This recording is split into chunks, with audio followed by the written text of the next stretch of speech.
Hi, I'm Sarah Blair from Indie Practices. Having a daily huddle for your team can be a great start to the day. You can make sure every team member is prepared, look together at the schedule for any challenges or obstacles, and make sure that the schedule is going to flow smoothly through the day. The first step is to create a timeline for huddles and really stick to it. This is harder than it sounds. In a perfect world, we would have the entire team present and start at the same exact time every day. But in reality, sometimes we have to be flexible and realistic. So look for opportunities to meet at a time that will work consistently for you and your team. Just like every kind of meeting that you hold in your practice, you should never be winging it. It's always best to follow an agenda so each team member comes prepared with the correct information that they should share at the huddle. You can find a document in the notes below the video that has a sample meeting agenda that you can adapt for your team. Your time in the morning huddle is by nature very limited, so it's very important to be mindful of what is important to share and what does not need to be said.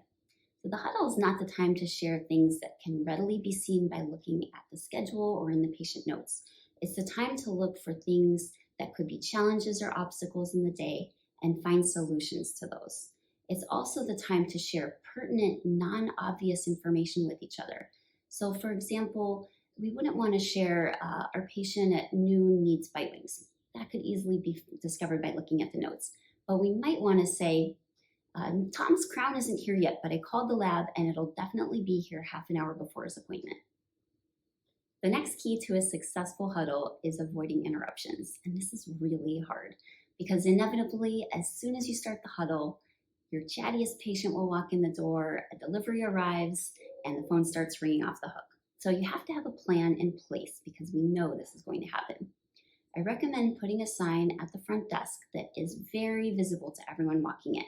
And you can see an example of that in the document and the notes, so check that out. I also recommend delegating a team member to either stay at the front desk to greet and answer the phone, or be very ready to step away at a moment's notice, assuming that the rest of the team will fill them in once the meeting is over. Finally, wrap up your huddle on a positive note. There are some suggestions for this in the document. And make sure that every team member knows what happened in the huddle, even if they had to step away or miss the meeting. And remember that the purpose of the huddle is to make this day and the future days less stressful, more fun, and more productive. Thanks for watching and have a great huddle.